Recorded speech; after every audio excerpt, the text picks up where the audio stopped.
Hello students, RL academy की online classes है, इनमें आपका स्वागत है। 10th क्लास सोशल स्टडी में हम पॉलिटिकल साइंस का पार्ट है वो स्टार्ट कर रहे हैं। और पॉलिटिकल साइंस में आपके 3 चैप्टर्स हैं। एक चैप्टर तो आपका है डेमोक्रेसी से रिलेटेड, एक चैप्टर आपका है सेंट्रल गवर्नमेंट, एक आपका है स्टेट गवर्नमेंट। और सबसे पहले हम स्टार्ट करें सेंट्रल गवर्नमेंट, केंद्र सरकार को। ये टॉपिक बोर्ड एग्जाम में मार्क्स की दृष्टि से सबसे इंपॉर्टेंट टॉपिक है आपका। इस टॉपिक को अगर हम अच्छे से पढ़ लेंगे, समझ लेंगे, तो नेक्स्ट जो आपका टॉपिक है स्टेट गवर्नमेंट, वो हमारे लिए बहुत ही आसान हो जाएगा। दोनों जो चैप्टर है सेंट्रल गवर्नमेंट और स्टेट गवर्नमेंट एक दूसरे से रिलेटेड हैं। आपने 8th क्लास में पढ़ा होगा फेडरलिज्म या फेडरल सिस्टम ऑफ गवर्नमेंट। एक आपने पढ़ा होगा unitary system of government. World में कुछ कंट्रीज ऐसी हैं जिनमें फेडरल सिस्टम को अडॉप्ट किया गया है, और कुछ कंट्री ऐसी हैं जिनमें रूलिंग सिस्टम के लिए यूनिटरी सिस्टम है उसको अडॉप्ट किया गया है। इंडिया में भी फेडरल सिस्टम ऑफ गवर्नमेंट है, इसको अडॉप्ट किया गया है। फेडरल सिस्टम की कुछ की फीचर्स या कैरेक्टरिस्टिक्स हैं। जैसे फेडरल सिस्टम में क्या होता है, 2 और मोर लेवल्स ऑफ गवर्नमेंट, और फेडरल सिस्टम में जो सेंट्रल गवर्नमेंट है, स्टेट गवर्नमेंट है, उन दोनों गवर्नमेंट्स के बीच जो पावर्स हैं वो कॉन्स्टिट्यूशन के द्वारा डिस्ट्रीब्यूटेड होते हैं। ठीक है, तो हमारा चैप्टर क्या है, सेंट्रल गवर्नमेंट। देखो इंडिया में गवर्नमेंट जो है इसके 3 लेवल्स हैं। There are 3 levels of government in India. एक तो आपका है सेंट्रल गवर्नमेंट, एक आपका है स्टेट लेवल पे स्टेट गवर्नमेंट, और एक आपका है लोकल गवर्नमेंट। 10th क्लास में हमें सेंट्रल गवर्नमेंट और स्टेट गवर्नमेंट के बारे में स्टडी करना है। सेंट्रल गवर्नमेंट को हम यूनियन गवर्नमेंट या इंडियन गवर्नमेंट भी बोल सकते हैं। जैसे प्रेजेंट टाइम में जो बीजेपी की सेंटर में सरकार है उसको हम क्या बोल सकते हैं, इंडियन गवर्नमेंट या सेंट्रल गवर्नमेंट या यूनियन गवर्नमेंट। अब सेंट्रल गवर्नमेंट के अंडर इंडिया है वो स्टेट्स में डिवाइड है, और हर स्टेट्स में क्या है, सेपरेटेड गवर्नमेंट है। जैसे Rajasthan government, Punjab government, Gujarat government, Haryana government. ठीक है, तो फर्स्ट जो आपका चैप्टर है इसका हम फर्स्ट पार्ट पढ़ेंगे आज, सेंट्रल गवर्नमेंट। और सेंट्रल गवर्नमेंट वाला जो हमारा चैप्टर है बोर्ड एग्जाम में यहां से 7 नंबर का क्वेश्चन आएगा।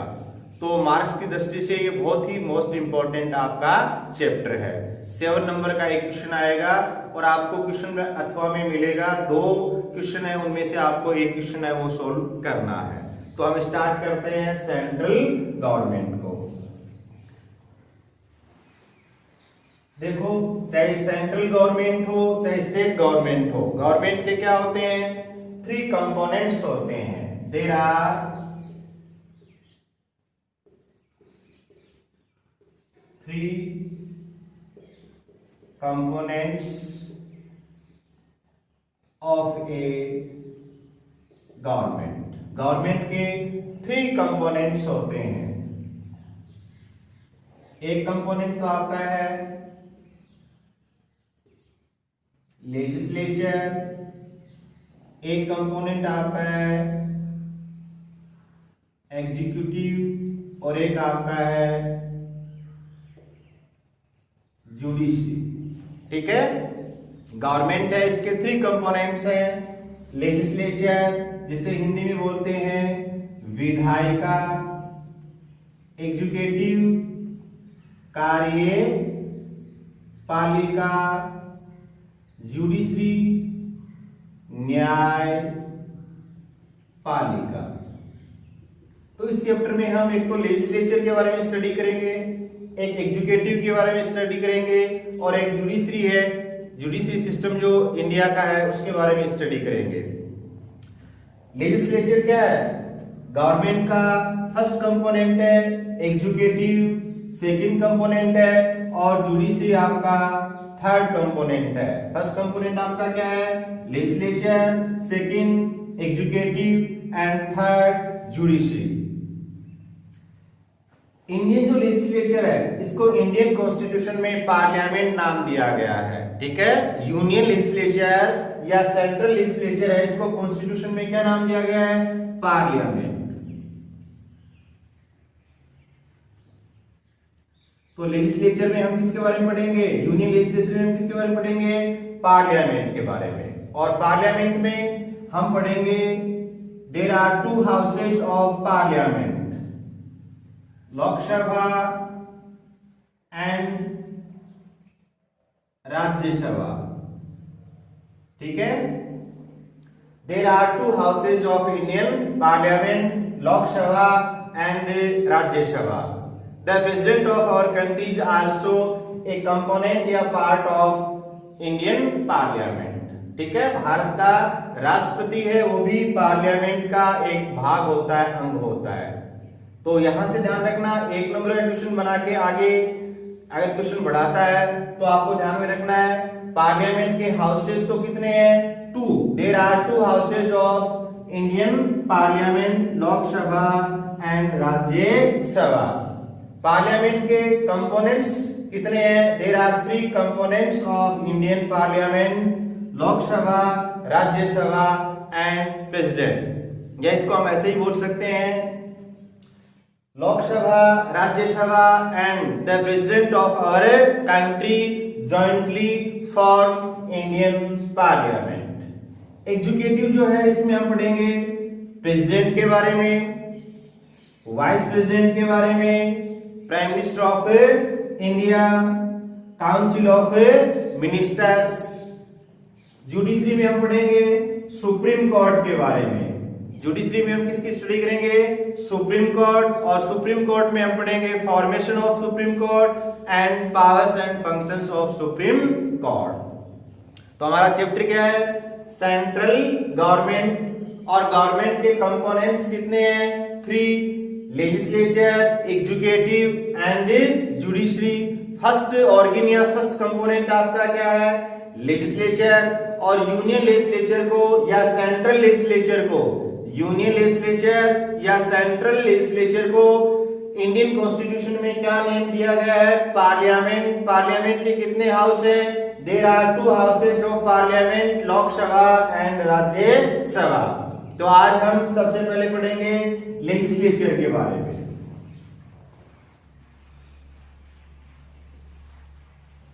फर्स्ट पॉइंट क्या पढ़ेंगे?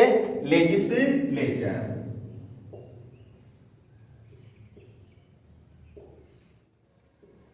या विधायिका।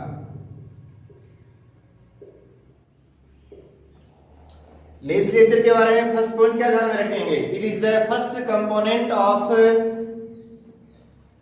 इंडियन गवर्नमेंट या सेंट्रल गवर्नमेंट या union government. It is the first component of Indian government, ठीक है। ये क्या है? फर्स्ट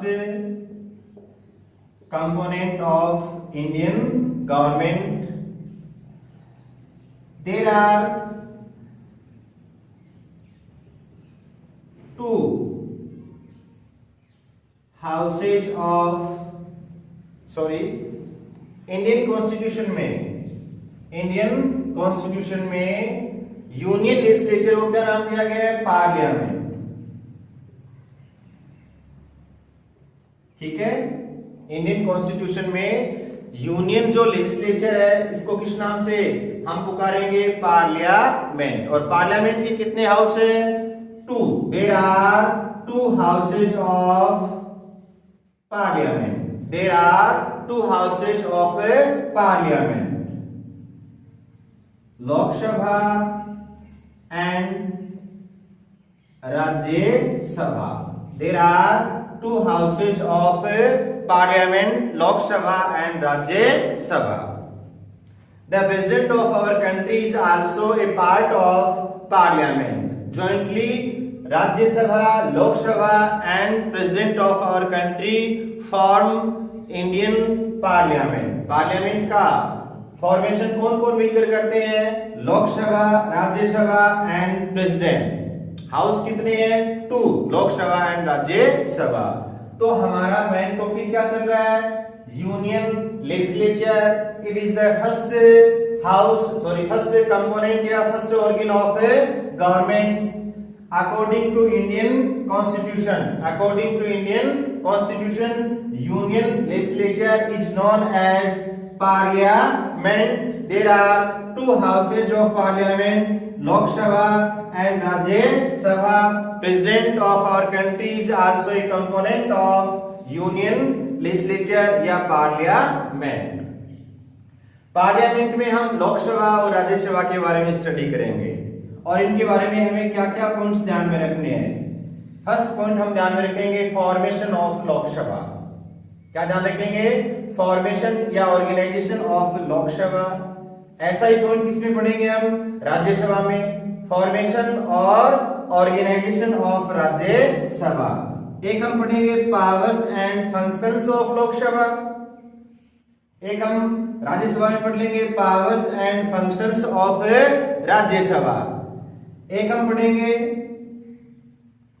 स्पीकर के बारे में, powers and functions of speaker of Lok Sabha.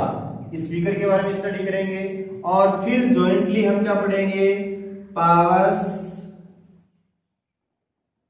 And functions, powers और फंक्शंस ऑफ पार्लियामेंट. देखो इस चैप्टर को हम बहुत धीरे धीरे पढ़ेंगे. हर पॉइंट दूसरे पॉइंट से क्या है? रिलेटेड है. एक पॉइंट क्लियर हो गया तो नेक्स्ट पॉइंट है उसमें हमें ज्यादा परेशानी नहीं रहेगी. उस पॉइंट के बेस पे नेक्स्ट पॉइंट है वो अपने आप आपके लिए क्या हो जाएगा? इजी हो जाएगा. ठीक है. तो पार्लियामेंट के हाउस है लोकसभा और राज्यसभा. इनके बारे में आज हमें पढ़ना है. और फर्स्ट हम किसके बारे में पढ़ेंगे? लोकसभा के बारे में. फर्स्ट हाउस कौन सा आपका? लोकसभा.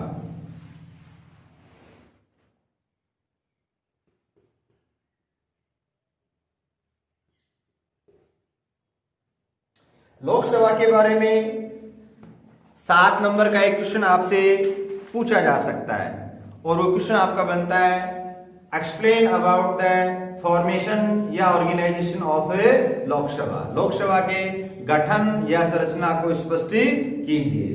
क्या क्वेश्चन जा सकता है? Explain about the formation of Lok Sabha या ऑर्गेनाइजेशन ऑफ लोकसभा. तो 7 नंबर का क्वेश्चन आएगा.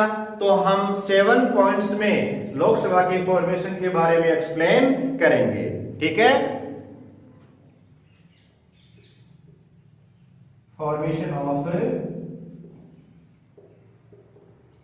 लोकसभा या explain about the organisation of Lok Sabha. क्या आंसर लिखेंगे? We can explain about the formation और organisation of Lok Sabha by following points या through following points. First point क्या लेंगे? Primary introduction. फर्स्ट पॉइंट क्या बनाएंगे? प्राइमरी इंट्रोडक्शन या प्राथमिक परिचय. लोकसभा के प्राइमरी इंट्रोडक्शन में आपको 4 पॉइंट्स हैं, उनको ध्यान में रखना है.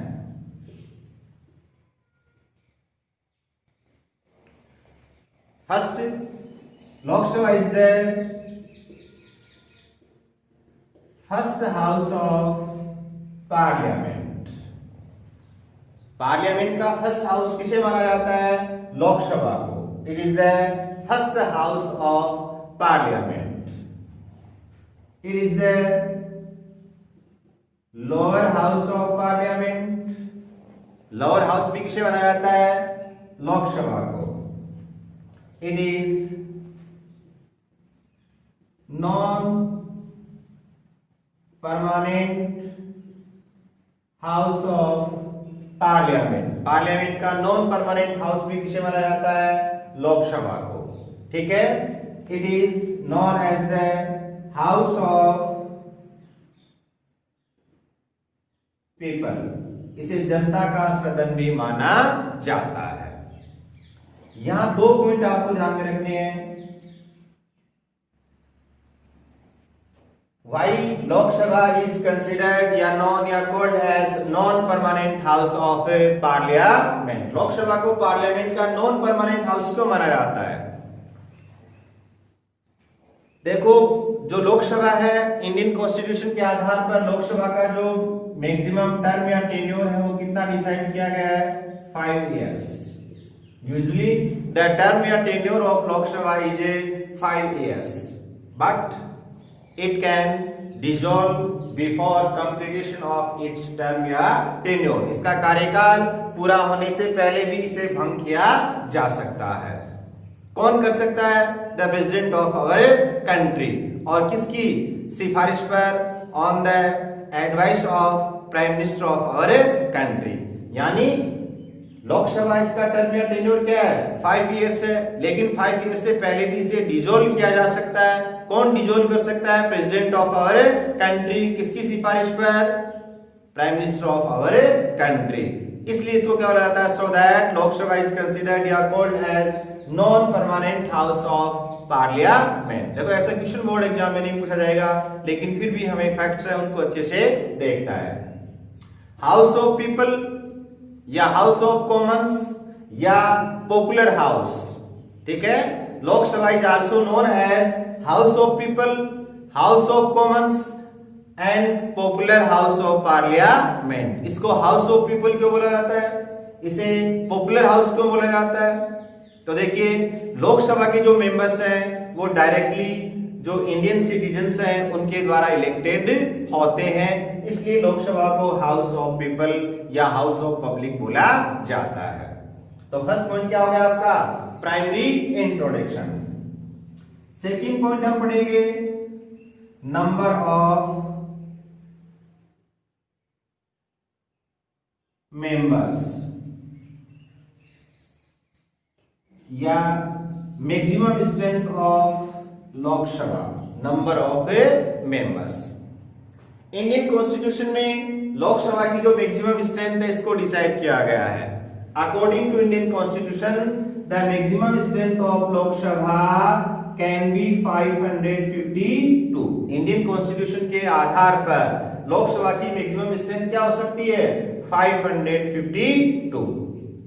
ये 552 जो मेंबर्स हैं, इनमें से कुछ मेंबर्स है वो स्टेट से इलेक्ट होके आते हैं और कुछ मेंबर्स हैं वो यूनियन टेरिटोरीज से इलेक्ट होके आते हैं और कुछ मेंबर्स हैं उनको प्रेसिडेंट के द्वारा नॉमिनेट किया जाता है। Out of 552, 530 members are elected from states. राज्यों से कितने मेंबर्स लोकसभा में इलेक्ट होके आ रहे हैं? 530। 20 members are elected from union territories. 20 सदस्य हैं वो केंद्र शासित प्रदेशों से चुनकर आते हैं। 2 members will be nominated by the president of our country from Anglo-Indian community। President के द्वारा लोकसभा में 2 मेंबर्स से इनका नॉमिनेशन किया जाता है और ये मेंबर्स हैं वो एंग्लो इंडियन कम्युनिटी से रिलेटेड होते हैं। हमने क्या स्टार्ट किया है? फॉर्मेशन या ऑर्गेनाइजेशन ऑफ लोकसभा। और लोकसभा के ऑर्गेनाइजेशन या फॉर्मेशन में हम टोटल कितने पॉइंट्स पढ़ने वाले हैं? 7 पॉइंट्स। और 7 पॉइंट्स में से फर्स्ट पॉइंट आपका क्या है? Primary introduction. और प्राइमरी इंट्रोडक्शन में आप कितनी बातें ध्यान में रखोगे? 4। Lok Sabha is the first house, lower house, non permanent house and house of people. ठीक है। सेकंड पॉइंट क्या बनाएंगे? नंबर ऑफ मेंबर्स या मैक्सिमम स्ट्रेंथ। यहां पर भी आपको कितनी बातें याद रखनी है? 4। According to Indian constitution the maximum strength of Lok Sabha can be 552। Out of 552 members 530 members are elected from states, 20 members are elected from union territories, and 2 members will be nominated by the president of our country. Third point आपका आएगा election of members.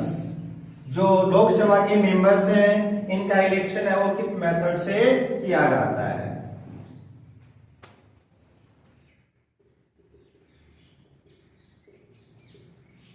Election, चुनाव या निर्वाचन।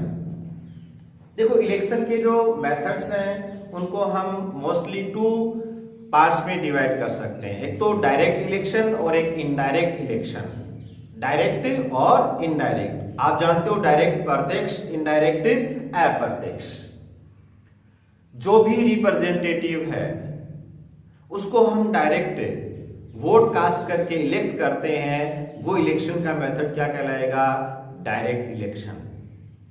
और हमने जिन representatives को vote cast करके elect किया है, निर्वाचित किया है, वो रिप्रेजेंटेटिव्स मिलकर अगर किसी ऑफिसर का या किसी पोस्ट का क्या करते हैं, इलेक्शन करते हैं, तो क्या कहलाएगा, इनडायरेक्ट। ये पॉइंट हम आगे जाकर और विस्तार से देखेंगे। Election of president, election of vice president, ठीक है, तो वहां जाके थोड़ा ये और देखेंगे।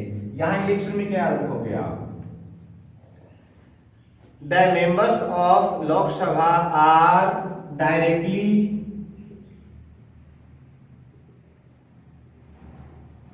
इलेक्टेड by the voters या by the people through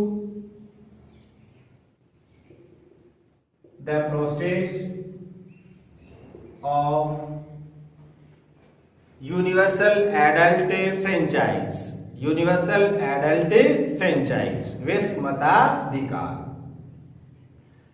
Lok Sabha के जो मेंबर्स हैं उनका इलेक्शन कैसे होता है, डायरेक्ट इलेक्शन कौन कर रहा है, वोटर्स या पब्लिक। इसीलिए हम क्या बोलते हैं, Lok Sabha is known as the house of people या popular house through the process of universal adult franchise, वैश्विक मताधिकार। Who is adult, a person who has minimum age of 18 years और more is known as adult। ठीक है, जिस व्यक्ति की minimum आयु कितनी है, 18 साल है, वो क्या कहलाएगा आपका, adult. Only 1 member is elected from every parliamentary constituency of our country।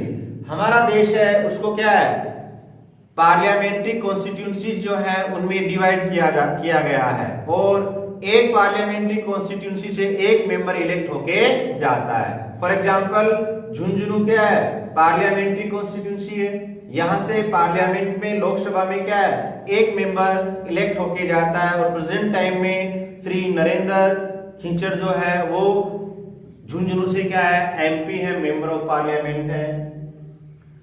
Next point हम पढ़ेंगे qualifications.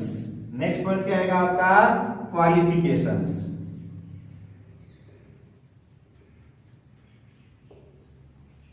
Qualifications for membership of Lok Sabha. Lok Sabha का मेंबर बनने के लिए क्या क्या क्वालिफिकेशंस होनी चाहिए।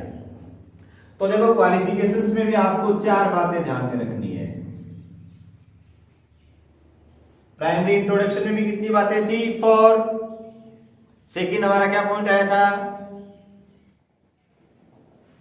मैक्सिमम स्ट्रेंथ या नंबर ऑफ मेंबर्स, वहां पर भी आपको कितनी बातें ध्यान में रखनी है, 4। थर्ड पॉइंट क्या आ गया आपका, इलेक्शन, यहां पर भी कितनी बातें याद रखनी है, 4। और नेक्स्ट आपका क्या रहा है, क्वालिफिकेशंस, यहां पर भी कितनी बातें ध्यान में रखनी है, 4।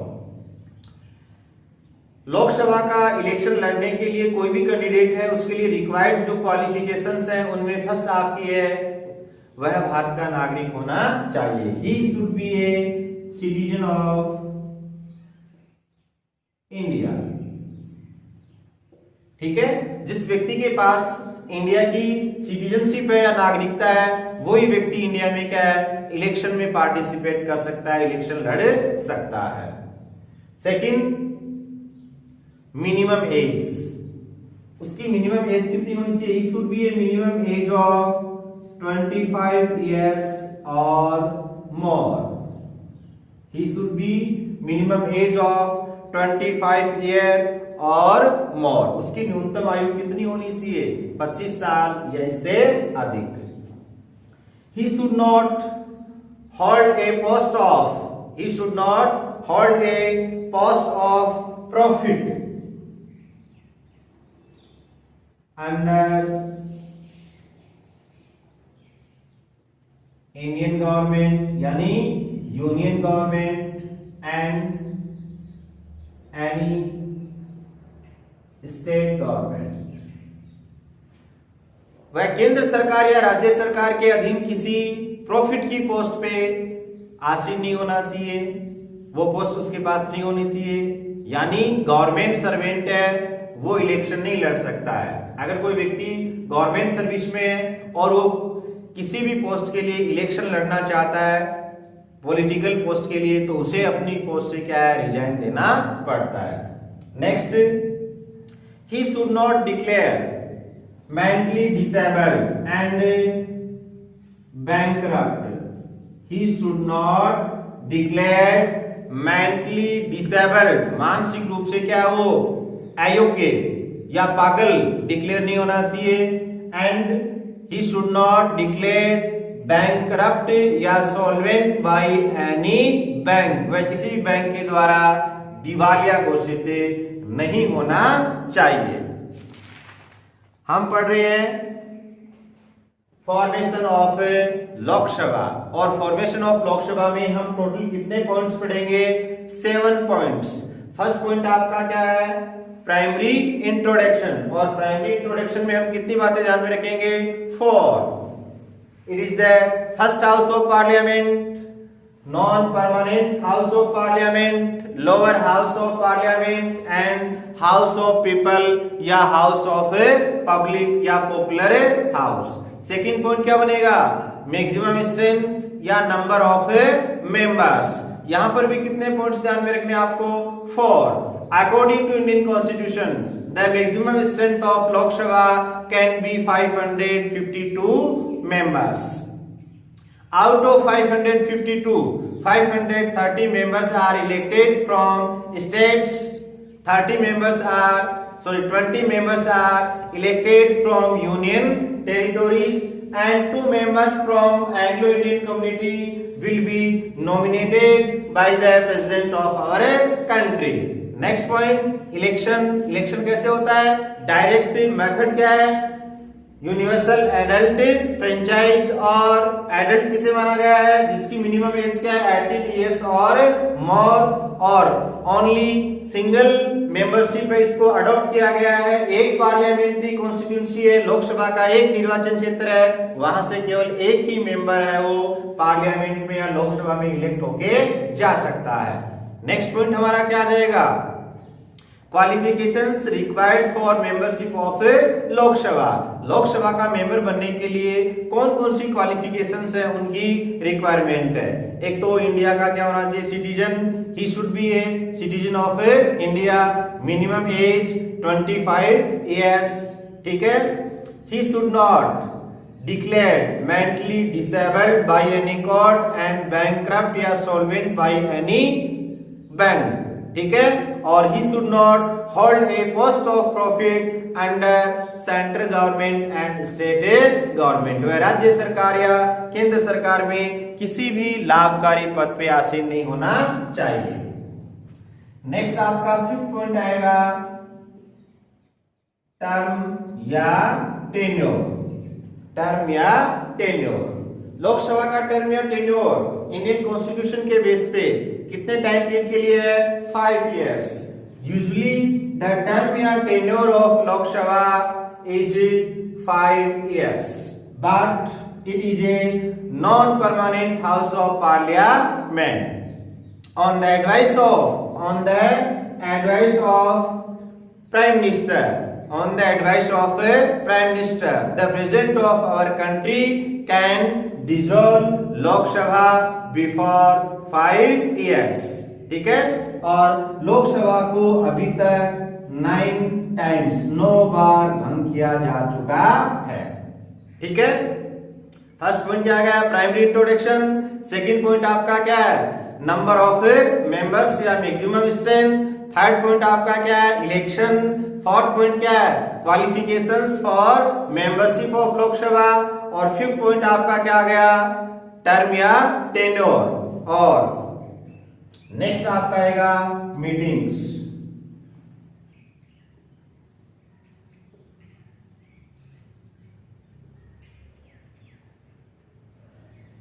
लोकसभा और राज्यसभा जो 2 हाउसेस है पार्लियामेंट के, इनकी मीटिंग्स को बुलाने और उन्हें पोस्टपोन करने की जो अथॉरिटी है, जो पावर है, वो किसके पास होता है, the president of our country. The president of our country called and postpone meetings of Lok Sabha and Rajya Sabha. Indian constitution में एक प्रोविजन किया गया है, लोकसभा और राज्यसभा की जो 2 मीटिंग्स हैं उनके बीच में मैक्सिमम जो इंटरवल है वो 6 मंथ से ज्यादा नहीं होना चाहिए।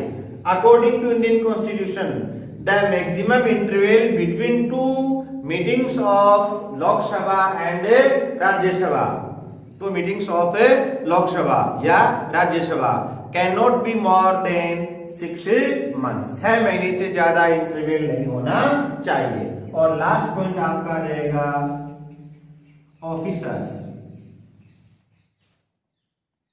Of Lok Sabha. Officers of Lok Sabha, तो देखो इंडियन कॉन्स्टिट्यूशन का आर्टिकल है 93। According to article 93 of Indian constitution, speaker and deputy speaker and deputy speaker are 2 most important officers of Lok Sabha. तो ऑफिसर्स कौन है, स्पीकर एंड डिप्टी स्पीकर। और आर्टिकल कौन सा है, 93। स्पीकर और डिप्टी स्पीकर जो है, इनका इलेक्शन कौन करता है, द मेंबर्स ऑफ लोकसभा। ठीक है, both speaker and deputy speaker are elected by the members of Lok Sabha from its membership. Lok Sabha के सदस्य अपने सदस्यों में से एक स्पीकर और एक डिप्टी स्पीकर है, इनका इलेक्शन करते हैं। ठीक है, जैसे पार्लियामेंट के इलेक्शन हो गए, लोकसभा है वहां पर मेंबर है वो इलेक्ट होकर पहुंच गए। अब जितने मेंबर इलेक्ट होके गए हैं उन मेंबर्स में से एक तो स्पीकर और एक डिप्टी स्पीकर है, इसका इलेक्शन किया जाता है। नेक्स्ट, द टर्म या tenure of both the officers of Lok Sabha is 5 years. Speaker और डिप्टी स्पीकर जो है, इनका टर्म या टेन्योर कितना होता है, 5 इयर्स। और 5 इयर्स से पहले भी स्पीकर और डिप्टी स्पीकर जो है, इनको इनकी पोस्ट से क्या है, रिमूव किया जा सकता है। और रिमूव कौन कर सकता है, members of Lok Sabha by passing A resolution. तो देखो ऑफिसर्स के बारे में अगर आपको पूरा लिखना है तो लिखोगे, according to article 93 of Indian constitution, speaker and deputy speaker are 2 most important officers of Lok Sabha. Both speaker and deputy speaker are elected by the members of Lok Sabha from its membership. The term या tenure of speaker and deputy speaker is 5 years, but they can remove from their post before completion of term या tenure या before 5 years by the members of Lok Sabha by passing a resolution. तो ये हमारा question complete हो गया है। Formation या organisation of Lok सभा बहुत ज्यादा इंपॉर्टेंट है। इस बार 2021 की एग्जाम में ये क्वेश्चन आने की पूरी संभावनाएं हैं। तो एक बार हम फटाफट रिपीट कर लेते हैं। हमारे चैप्टर का नाम क्या है, central government. There are 3 components of government, legislature, executive and judiciary. Legislature is the first component of government. Legislature is the first component of the government. And Indian constitution में union जो legislature है, central जो legislature, इसको क्या नाम दिया गया है? पार्लियामेंट। क्या नाम दिया गया है? Parliament. How many houses of Indian parliament? There are 2 houses of parliament, Lok Sabha and Rajya Sabha. The president of our country is also a part of parliament. या हम क्या बोल सकते हैं? jointly Lok Sabha, Rajya Sabha and president of our country form parliament. और parliament में हम क्या पढ़ रहे हैं? लोकसभा के बारे में, ठीक है। और बड़ा क्वेश्चन क्या आएगा? एक्सप्लेन अबाउट द फॉर्मेशन और ऑर्गेनाइजेशन ऑफ लोकसभा। हम आंसर क्या लिखेंगे? We can explain about the formation या organisation of Lok Sabha by following 7 points। और वो 7 points क्या क्या आपको पता है? फर्स्ट क्या आएगा? Primary introduction. क्या लिख दोगे? First house, lower house, non permanent house and popular house या हाउस ऑफ पीपल या हाउस ऑफ कॉमन। सेकंड क्या आएगा? Maximum strength. आपको पता है मैक्सिमम स्ट्रेंथ कितनी हो सकती है? 552 जो टोटल मेंबर्स हैं, इनमें से 530 जो मेंबर्स हैं वो कहां से इलेक्ट होके आ रहे हैं? स्टेट से। 20 मेंबर्स हैं वो कहां से इलेक्ट होके आ रहे हैं? यूनियन टेरिटोरी से। और प्रेसिडेंट के द्वारा एंग्लो इंडियन कम्युनिटी से कितने मेंबर्स को नॉमिनेटेड किया जा रहा है? 2 members will be nominated by the president of our country from Anglo Indian community. Third point क्या जाएगा? इलेक्शन। थर्ड पॉइंट आपका क्या है? इलेक्शन। इलेक्शन डायरेक्ट होता है इनडायरेक्ट? डायरेक्ट किस मेथड से? Universal adult franchise. और एडल्ट के लिए मिनिमम एज जो है वो कितनी है? 18 इयर्स। और सिंगल मेंबरशिप है वो हमारे देश में लागू की गई है। यानी पार्लियामेंट की जो एक कॉन्स्टिट्यूंसी है, उस एक कॉन्स्टिट्यूंसी से एक मेंबर या सिंगल मेंबर है वो इलेक्ट होके पार्लियामेंट में जाता है। नेक्स्ट पॉइंट आपका क्या है?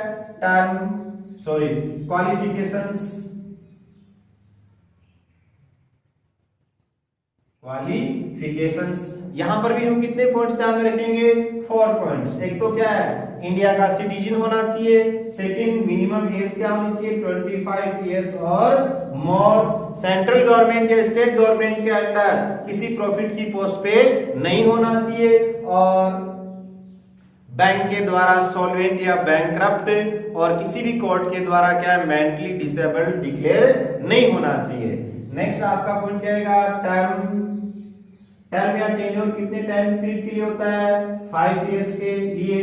It is a non permanent house of parliament. और इसको नॉन परमानेंट क्यों बोला जाता है? बिफोर कंप्लीटेशन ऑफ टर्म या tenure of Lok Sabha the president of our country can dissolve Lok Sabha before 5 years on the advice of prime minister. ठीक है, president dissolve कर सकता है, प्राइम मिनिस्टर है इसकी एडवाइस से। और अब तक कितनी बार इसको डिसॉल्व किया जा चुका है? 9 टाइम्स। आप देख रहे हो एक चीज, सब में हमने कितने कितने पॉइंट्स बना रखे हैं? 4-4। नेक्स्ट क्या रहेगा आपका? ऑफिसर्स। एक पॉइंट हमने छोड़ दिया शायद, मीटिंग्स। नेक्स्ट क्या आएगा? मीटिंग्स के बारे में आपको 2 बातें याद रखनी है। मीटिंग्स इनको बुलाने और पोस्टपोन करने की जो अथॉरिटी हो किसके पास है? प्रेसिडेंट के पास है। और जो 2 रेस्पेक्टिव मीटिंग्स हैं उनमें मैक्सिमम इंटरवल है वो कितना हो सकता है? 6 मंथ्स। और लास्ट जो आपका पॉइंट है वो क्या आपका? Officers of Lok Sabha. यहां पर भी कितनी बातें ध्यान रखोगे? नंबर 1, अकॉर्डिंग टू सेक्शन या article 93 of Indian constitution, speaker and deputy speaker are 2 most important officers of Lok Sabha. Both speaker and deputy speaker are elected by the members of Lok Sabha from its membership. और next क्या लिखोगे? The term या tenure of speaker and deputy speaker is 5 years. They can removed from their post before 5 years by the members of Lok Sabha by passing a resolution in Lok Sabha. ठीक है, best of luck, take care. इस chapter की सबसे खास बात क्या है, अगर आपको ऑर्गेनाइजेशन या स्ट्रक्चर या फॉर्मेशन ऑफ लोकसभा याद हो गया तो आपके 4 क्वेश्चन है वो कंप्लीट हो जाएंगे। जैसे नेक्स्ट में हम क्या पढ़ेंगे, फॉर्मेशन ऑफ राज्यसभा, और यही पॉइंट्स आपके कहां से लेंगे, स्टेट गवर्नमेंट में। ठीक है, स्टेट गवर्नमेंट में हम स्टेट लेजिस्लेचर के बारे में पढ़ेंगे, वहां पर भी क्या आएंगे, 2 हाउसेज आएंगे, वहां पर क्या है, प्रेसिडेंट की जगह कौन आ जाएगा, गवर्नर। बिल्कुल इजी चलेगा स्टेट गवर्नमेंट। अगर आपको सेंट्रल गवर्नमेंट वाले जो पॉइंट्स हैं, फैक्ट्स हैं, वो क्लियर हो गए तो स्टेट गवर्नमेंट को पढ़ने की रिक्वायरमेंट नहीं रहेगी। बहुत दिनों के बाद में अपनी क्लास है वो स्टार्ट हो रही है, अस्वस्थता के कारण काफी दिन हम क्या है क्लासेज है वो नहीं ले पा रहे थे, तो अब आप कंटिन्यूस के अपनी स्टडी को जारी रखें। Best of luck, take care.